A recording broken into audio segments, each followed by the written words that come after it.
ICC champions trophy 2025 second match Bangladesh India கடையில் நடக்க போது அதோட ஃபேண்டசி ப்ரிவியூ பார்க்க போகிறோம். இந்தியா ரொம்ப ஸ்ட்ராங்காக விளையாடுற டீமாக இருக்காங்க. ரீசெண்டாக பங்களாதேஷில் ப்ராப்ளம்ஸோடு இருக்காங்க. அதை தாண்டி என்ன மாதிரி ஃபைட் கொடுப்பாங்கன்னு பார்க்கணும். February 21 PM அவங்களோட டைம், நம்மளோட டைம் 2:30 PM ஸ்டார்ட் ஆகுது. MSC Cricket 11 அப்படின்னு சர்ச் பண்ணி டெலகிராமில் ஜாயின் பண்ணிக்கோங்க. குழப்பம் இருந்ததுன்னா டாப் கமெண்ட் லிங்க் இருக்குது, கிளிக் பண்ணி ஜாயின் பண்ணிக்கோங்க. XL11 100% TDS GST கிடையாது. அந்த வகையில் ரொம்பவே பெஸ்ட்டு, ஸ்மால் லீக்குக்கு பெஸ்ட்டான ஒரு ஆப்பு. குறைவான இன்வெஸ்ட்மெண்ட் மற்ற ஆப்ஸை கம்பேர் பண்ணும்போது அந்த வகையில் நமக்கு கெயின் அதிகமாக இருக்குது. கமிஷன் குறைவாக தான் எடுத்துக்கிறாங்க. அந்த வகையில் இனிமேல் நமக்கு அதிகமான கெயின்ஸை கொடுக்குறாங்க, பயன்படுத்திக்கோங்க. XL11 இன்ஸ்டால் பண்ணலைன்னா டாப் கமெண்ட் லிங்க் இருக்குது, கிளிக் பண்ணி இன்ஸ்டால் பண்ணி என்னோடய ரெஃபரல் கூட பயன்படுத்த மறக்காதீங்க. பங்களாதேஷ் பாசிபிளாக இந்த லெவனோட போவாங்க அப்படின்ற எதிர்பார்ப்பு.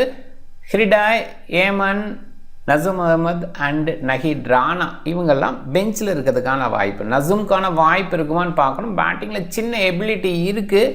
அந்த பேஸில் ரிசார்டுக்கு பதிலாக நசூமை இப்படி யோசிக்கலாம். பட் பேக்கெண்டில் லெக் பிரேக் கூகுளி போடணும். ஏன்னா பேக்கெண்டில் இந்தியா சில லெஃப்ட் ஹேண்டர்ஸோடு இருக்காங்க. அந்த பேஸில் யோசிக்க வேண்டியது இருக்குது. இருந்தால் கூட ரிசார்ட் ஹுசைனுக்கான ப்ரையாரிட்டி அதிகமாக இருக்குங்கிற மாதிரியும் தோணுது. டன்சிடா ஹாசன், சௌமியா சர்க்கர் ஓப்பன் பண்ணுவாங்க. டன்சிடா ஹாசன் ரீசெண்டாக நல்ல ஃபார்மில் இருக்கார், ஓரளவுக்கு டீசெண்டாக விளையாடுறாரு. சௌமியா சர்க்கரோட ஃபார்ம் அந்தளவுக்கு கிரேட்டாக இல்லைன்னா கூட இந்த மாதிரி ஐசிசி டோர்னமெண்ட்ஸ்னால் உள்ளே கொண்டு வராங்க. அது புரியாத விஷயமாக தான் இருக்குது. ஆல்ரவுண்டர்ஸோட தேடலில் அப்படி பண்ணுறாங்கன்னு நான் புரிஞ்சுக்கிறேன். ரீசெண்டாக சக்கீப்போட ரிட்டையர்மெண்ட் இதெல்லாம் பங்களாதேஷுக்கு பெரிய பின்னடைவு அப்படின்னு தான் சொல்லணும். கொஞ்சம் கஷ்டப்படுவாங்கன்னு தோணுது. நஜ்முல் ஹுசைன் சாண்டோ இந்த டீமை லீட் பண்ணுறாரு. ஓரளவுக்கு பேட்டிங் எபிலிட்டி இருக்குது, இருந்தால் கூட கன்சிஸ்டண்ட் அவர்கிட்ட இல்லை. ரஹீமோட ஃபார்ம் ரீசெண்டாக டோட்டலாகவே டவுன் ஆகிருக்கு. டிபிஎல்லே ரொம்ப சுமாரான அவுட்புட் தான் கொடுத்துருந்தாரு. பார்க்கணும் இந்த சீரியஸில் என்ன பண்ணுவாருன்ட்டு. இதில் குறிப்பாக துபாயில் ஹை ஸ்கோரராக இவர் தான் இருக்கார், அதையுமே ஞாபகப்படுத்த வேண்டியது இருக்குது. முகமதுல்லா டீசன்ட் ஹிட்டிங் எபிலிட்டி, ஓரளவுக்கு பவுலிங் பேஸ்லேயும் கொடுக்க முடியும். அந்த மாதிரி பயன்படுத்துவாங்க நான் நம்புகிறேன். ஜாக்கர் அலியோட ஹிட்டிங் சூப்பராக இருக்கும். விக்கெட் கீப்பர் பாசிபிளாக ரஹீம் தான் வச்சுருப்பார். ஜாக்கர் அலி ஒன் ஆஃப் த ஃபீல்டராக இருக்க வாய்ப்பு. ஆன் டைமில் அதுக்கான கிளாரிட்டி எடுத்துக்கலாம். ஜாக்கர் அலியோட விக்கெட் கீப்பிங் ரொம்பவே நல்லா இருக்குது, ரீசெண்டாக நல்லா பண்ணிகிட்ருக்காரு. அண்ட் பேக் எண்டில் நல்ல ஃபினிஷராக இருக்கார் டீமுக்கு. மெஹதி ஹாசன் மிரஸை சில நேரங்களில் ஓப்பன் பண்ண வச்சு பார்த்துருக்கோம். இந்த சீசன்லேயே ஓப்பன் பண்ணால் ஆச்சரியப்படுறதுக்குல நிறைய ஐசிசி டோர்னமெண்ட்ஸில் தான் அந்த ஒரு விஷயத்தை பண்ணியிருக்காங்க. அதனால் அவர் ஓப்பன் பண்ணிவிட்டு Soumya Sarkar 1 down, Najmul Hossain Shanto 2nd down அப்படின்னு மாறினா ஆச்சரியப்படுறதுக்கு இல்லை. ரிசார்ட் ஹுசைன், சக்கீப் உங்களுக்கு கொஞ்சம் எபிலிட்டி இருக்குது பேட்டிங்கில் அண்ட் டீசெண்டான ஹிட்டிங்கும் கொடுக்க முடியும். பவுலிங் பேஸில் ரொம்பவே நல்லா பண்ணுறாங்க, ஃபார்மில் இருக்காங்க. தஸ்கின் அகமதோட ஃபார்மை தொடர்ந்து இருந்துக்கிட்டு இருக்கு. முஸ்டபிஸ் கொஞ்சம் வேரியேஷன் கொடுக்குறாரு. ஸ்டில் இன்னும் கொஞ்சம் பெட்டராக வீசலாம். முன்னிருந்த முஸ்டபிஸ் பெல்லியோ அப்படிங்கிற மாதிரி ஃபீலும் இருக்குது. நஹீத் ராணா எக்ஸ்ட்ரா பேஸ் வச்சுருக்க போல் ரீசெண்டாக அந்த எக்ஸ்ட்ரா பேஸுக்கு வேல்யூ இருந்திருக்கு. இருந்தால் கூட இங்கே எவ்வளோ தூரம் வருவார், இங்கே வாய்ப்பு இருக்கும் அப்படின்னு யோசிக்க வேண்டியது இருக்குது. இந்தியா வருண் சக்கரவர்த்தி, வாஷிங்டன் சுந்தர், ரிஷப் பண்ட் அண்ட் ஹர்ஷித் ராணா இல்லாமல் போவாங்கன்னு தோணுது. பாசிபிளாக குல்தீப் இடத்துல வேணால் வருணை யோசிக்கலாம். அப்படி ஒரு விஷயம் பண்ணுவாங்களா? ரொம்ப ரேராக தான் நான் பார்க்குறேன். வாசிக்கான வாய்ப்பு இந்த சீரீஸில் அவ்வளோவா இல்லைன்னு நான் யோசிக்கிறேன். ரிஷப் பண்ட்டு விக்கெட் கீப்பர் ஒரு பாயிண்டில், ராகுல் விக்கெட் கீப்பர் இல்லை ரிஷப் பண்ட் விக்கெட் கீப்பர், இந்த ஸ்வாப்பு தான் யோசிச்சு ஆகணும். ரீசெண்டாக KL ராகுலோட பர்ஃபார்மன்ஸ் நல்லா இருக்குது, கன்சிஸ்டண்ட்டாக இருக்குது. எல்லா ஃபார்மேட்லேயும் டீசெண்டாக விளையாண்டா கூட அவருக்கான ரெக்கக்னிஷன் கிடைக்கலைங்கிறது ஒரு ஃபேக்டராக இருக்குது. ஏன்னா பேட்டிங் ஆர்டர் ரொம்ப கீழே அனுப்புகிறாங்க. அந்த இடத்துலையும் ஓரளவுக்கு டீசென்ட் பர்ஃபார்மன்ஸ் அவரால் கொடுக்க முடியுது. ரிஷப் பண்ணிட்டா KL ராகுல்னா KL ராகுலுக்கான ப்ரையாரிட்டி அதிகமாக இருக்கும். ஹர்ஷித் ராணா இடம் நல்லா இருக்குது, ஆனால் அவருக்கான இடம் உள்ள இல்லையோன்னு யோசிக்க தோணுது. சமி அஸ்தீப்புக்கான ப்ரையாரிட்டி இருக்கும். 3rd பேஸராக ஹார்திக் பாண்டியா இருப்பார். 2 ஸ்பின்னர் அப்படிங்கிற அந்த ஆங்கிளில் போவாங்க.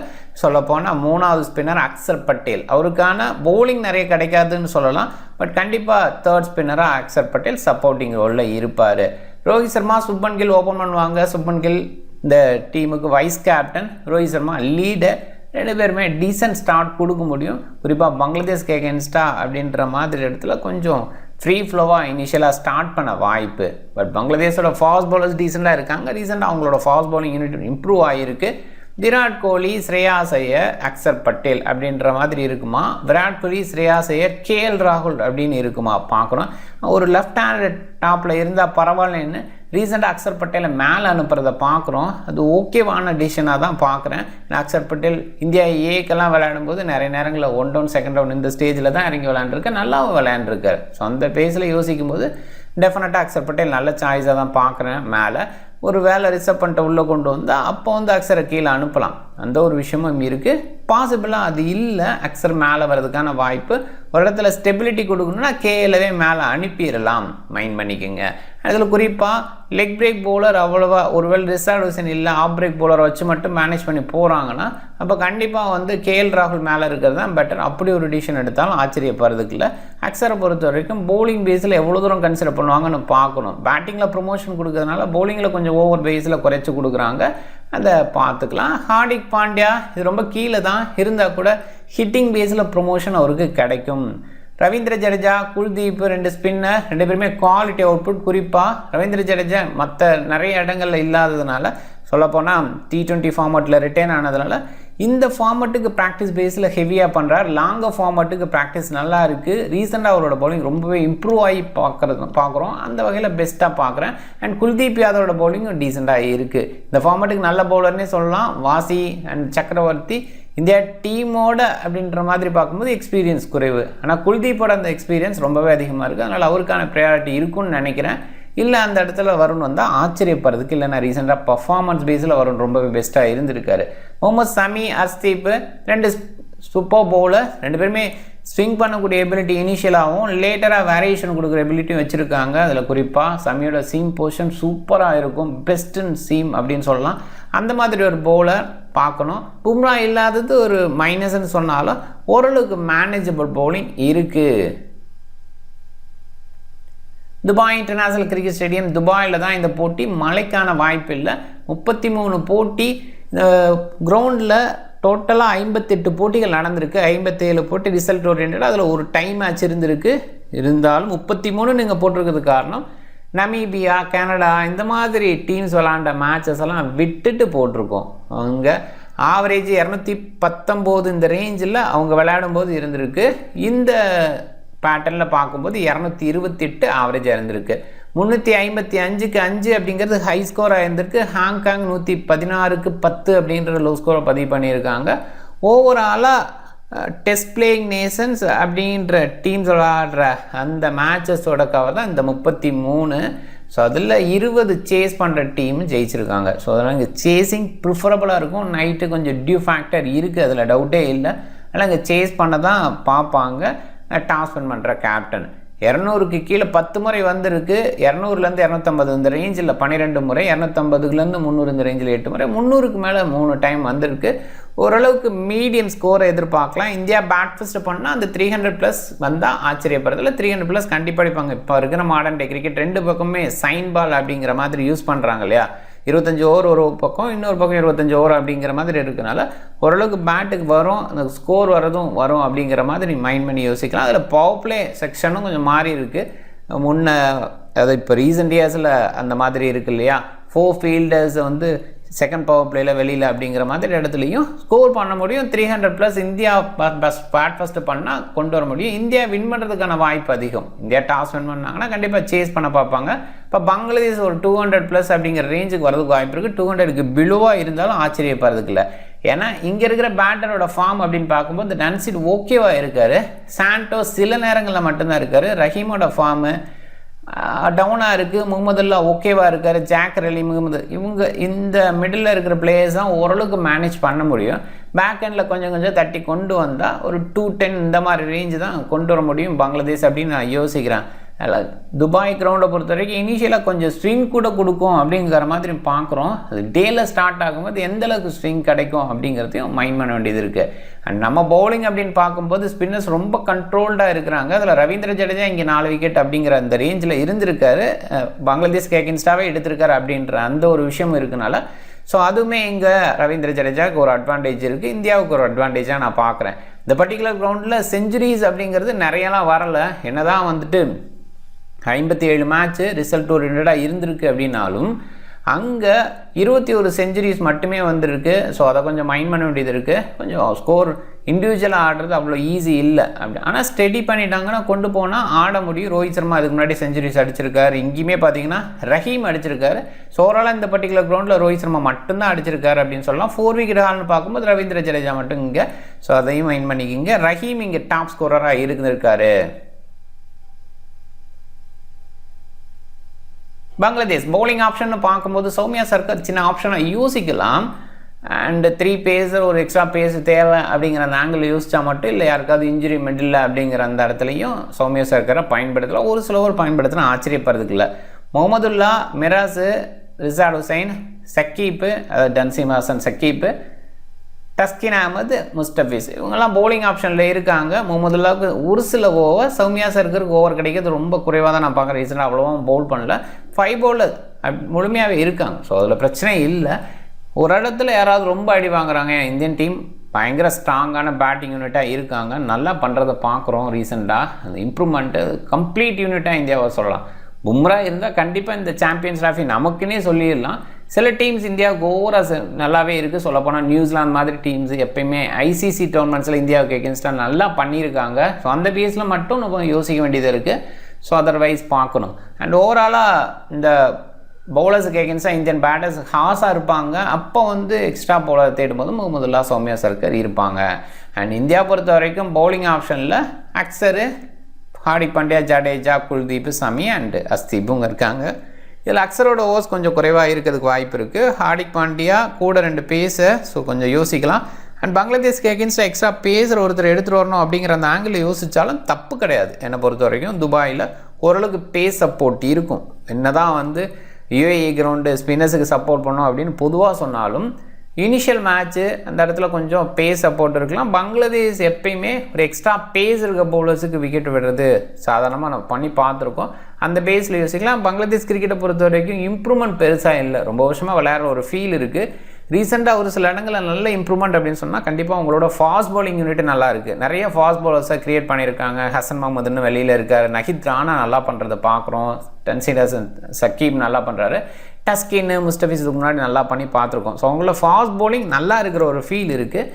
ஸ்பின் யூனிட்டு ஓகே இருக்குது. அவங்களுமே பெஸ்ட் யூனிட் அப்படின்ற மாதிரி இல்லை. ஆனால் இந்த பேட்டிங்கில் ஆல்ரவுண்ட் பேஸில் இதுக்கு முன்னாடி அந்த பிளேயர் ரீப்ளேஸ் பண்ணுற அளவுக்கு கூட டெவலப் பண்ணல. தமீம் டாப் ஆர்டரில் நல்லா பண்ணியிருக்காரு. அதுக்கு தகுந்த மாதிரி இல்லை. அஸ்ரஃபுல் இதுக்கு முன்னாடி நல்லா பண்ணியிருக்காரு. அதுக்கு தகுந்த மாதிரி ஒரு பிளேயர் வரல. அண்ட் மோட்டஸா மாதிரி ஆல்ரவுண்டர்ஸ் மிடில் இல்லை. ஃபாஸ்ட் பவுலிங் ஆல்ரவுண்டர் இருந்தாங்க. ஸோ அவங்க மாதிரி ஆள் இல்லை. குறிப்பாக சக்கீப் மாதிரி ஒரு பிளேயர். சக்கீப் கன்சிஸ்டன்ட் பேஸ்லன்னு சொல்ல முடியாது. இருந்தால் கூட ஐசிசி டோர்னமெண்ட்டு, மல்டிநேஷனல் டோர்னமெண்ட்னால் அவர் ரைஸ் ஆகி பார்த்துருக்கும். ஸோ அந்த மாதிரி ஒரு பிளேயருமே இல்லை அப்படின்றதுனால பங்களாதேஷ் டோட்டலாகவே அவ்வளோ பெருசாக யோசிக்க முடியல. சடனாக ஏதாவது மேஜிக் நடந்தால் தான் இந்தியாவுக்கு எகென்ஸ்டாக அவங்களால ஜெயிக்க முடியும். அதனால் இந்தியா ஜெயிக்குங்கிற ஆங்கிளில் போகிறது தான் பெஸ்ட்டு.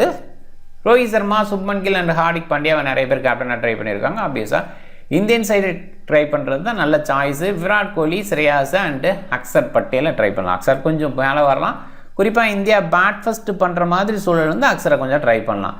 டன்சிம் ஹசன், சௌமியா சர்கர், சக்கீப் அண்டு குல்தீப் இவங்களெல்லாம் குறைவாக பிக் பண்ணியிருக்காங்க. ஆப்வியஸாக குல்தீப்பை குறைவாக பிக் பண்ணியிருக்கிறதுக்கு காரணம் இருக்குது. அவர் உள்ளேயா வெளியிலையா அப்படிங்கிற குழப்பம் இருக்கும். But first match most probably India குல்தீப்புக்கு ப்ரையாரிட்டி கொடுத்து போகலாம். பட் ரோஹித் சர்மா மைண்டில் பார்க்கணும். ரீசெண்டாக வருணை பார்க்கும்போது கண்டிப்பாக அவருக்கு ஒரு டெம்ப்டேஷன் இருக்கும். டீம் மேனேஜ்மெண்ட்டுக்கும் அப்படி ஒரு விஷயம் இருந்தால் வருணை உள்ளே கொண்டு வந்து ஆச்சரியப்படுறதுக்குள்ள அப்போ குல்தீப் வெளியில் அப்படிங்கிற அந்த சுச்சுவேஷன் தான் வரும்.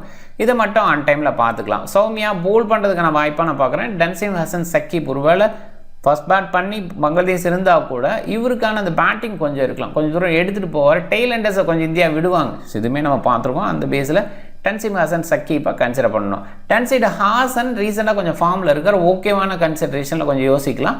ஸ்ரேயாஸ் ஐயர் அண்ட் அக்சர் பட்டேலை கேப்டனா கிராண்ட் லீக்கில் ட்ரை பண்ணலாம். ஸோ இதுவுமே ஒரு சில இடங்களில் மட்டும் யோசிக்கணும்.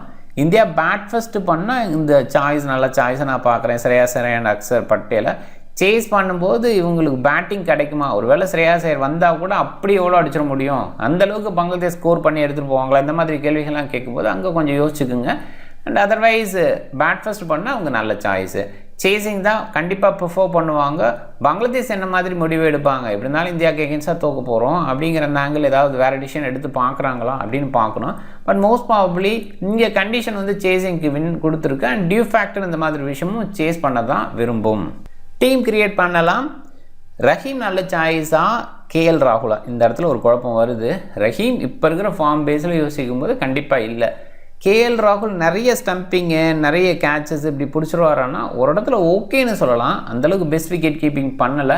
பட் இந்தியன் பவுலர்ஸ் நல்லா இருக்கிறதுனால கேஎல் ராகுலை ட்ரை பண்ணலான்னு யோசிக்கணும். பட் ரஹீம் இந்த பர்டிகுலர் ரவுண்டில் பெஸ்ட்டு ஸ்கோரராக இருந்திருக்கிறதுனால இப்போதைக்கு ரஹீமு, ஒருவேளை இந்தியா பேட் ஃபஸ்ட்டு பண்ணுற மாதிரி இருந்தால் கேஎல் ராகுல் நல்ல சாய்ஸு. விராட் கோலி, ரோஹித் சர்மா, கில்லு இவங்க நல்ல choice. Shreyas Iyer second innings கொஞ்சம் டஃப்பாக இருந்திருக்கு. அதனால் செகண்ட் இன்னிங்ஸில் இருக்கிறப்ப மட்டும் கொஞ்சம் மிஸ் பண்ணி பாருங்கள். ஆல்ரவுண்டரில் ஹார்திக் பாண்டியா, மிரஸு, ஜடேஜா, அக்சரு ஆப்வியஸாக நல்ல சாய்ஸு. முகமதுல்லா ட்ரை பண்ணலாம். ரிசார்ட் ஹுசைன் நல்ல சாய்ஸ். ஃபஸ்ட் பவுல் பண்ணுற மாதிரி இருந்தால், பங்களாதேஷ் ஃபஸ்ட் பவுல் பண்ணுற மாதிரி தான். சமி, குல்தீப்பு, அஸ்தீப்பு. ஸோ இப்போ யாரையா மிஸ் பண்ணோம், அஸ்தீப் எடுக்காமல் போகிறது கொஞ்சம் ஹார்ஸ் ஆயிரும். ஸோ அந்த மாதிரி இடத்துல கொஞ்சம் யோசித்து ஸ்ரேயாஸ் ஐயர் மிஸ் பண்ணிவிட்டு அஸ்தீப்புக்கு போகலான்னு நினைக்கிறேன். டீம் பாருங்கள், இங்கே மிரஸ் அண்டு ரஹீம் மட்டும்தான் அவங்க சைடுலேருந்து எடுக்கிற மாதிரி இருக்குது. ஸோ இப்படி தான் போய் ஆகணும். கேப்டன் சாய்ஸு கில் நல்ல சாய்ஸ். ரீசெண்டாக நல்ல டச்சில் இருக்கார். இன்னிங்ஸை பில்ட் பண்ணி எடுத்துகிட்டு போகணுங்கிற அந்த ஹங்கர் இருக்குது. ஸோ அதனால் கில் நல்ல சாய்ஸு. எக்ஸ்ட்ரா பேஸ் இருக்கிற பவுலர் கண்டிப்பாக எஃபெக்டிவாக இருக்க முடியும். சமி வந்து இங்கே வந்து வைஸ் கேப்டனாக ட்ரை பண்ணுறேன். ஓரளவுக்கு டீசன்ட் சாய்ஸ். ஹர்ஷ்தீப்பும் அந்த பேஸில் கொஞ்சம் யோசிக்கலாம். அதே நேரத்தில் ரோஹித் சர்மா, விராட் கோலி இவங்கள யோசிக்கலாம். அதே நேரத்தில் ஒருவேளை இந்தியா பவுல் ஃபஸ்ட் பண்ணுற மாதிரி சுச்சுவேஷன்னா இப்படி, பேட் ஃபஸ்ட் பண்ணுற மாதிரி சுச்சுவேஷன் தான் ஹார்திக் பாண்டியா பேக்கெண்டில் கொஞ்சம் ஸ்கோர் பண்ண முடியும். அப்போ ஹார்திக் பாண்டியா வைஸ் கேப்டனாக ட்ரை பண்ணுறது நல்ல சாய்ஸு. 2 பேசர் அடிஷ்னலாக தேர்ட் பேஸராக வந்து ஹார்திக் பாண்டியா தான் இருக்கார். அப்படிங்கிறப்போ அவருமே ஒரு இம்பேக்டை க்ரியேட் பண்ண முடியும். பேக் ஆஃப் ஃப்ரண்ட் எப்பயுமே துபாயில் எஃபெக்டிவாக இருக்கும். இந்த மாதிரி பவுலிங் ஆப்ஷன் இருக்கிற ஹார்திக் பாண்டியா ஒரு டீசன்ட் சாய்ஸு. முதல் போட்டியில் நிறைய நேரங்களில் ஹார்திக் பாண்டியா சக்ஸஸ்ஃபுல்லாக இருந்திருக்கார். அந்த பேஸில் யோசிச்சும் அவர் வைஸ் கேப்டனாக ட்ரை பண்ணலாம். பாருங்கள், கிவ் அவே கொடுத்துருக்காங்க, கண்டிப்பாக பயன்படுத்துங்க. 10,000 கிவ் அவே இந்த மேட்ச்சுக்கு இருக்குது. டீம் பாருங்கள். நீங்கள் டிஃப்ரெண்ட் டீமை ட்ரை பண்ணுங்கள். இந்த வீடியோ பிடிச்சிருந்தால் லைக் பண்ணுங்கள், உங்கள் ஃப்ரெண்ட்ஸுங்களுக்கு ஷேர் பண்ணுங்கள். சேனலை சப்ஸ்கிரைப் பண்ண மறக்காதீங்க. மிக்க நன்றி.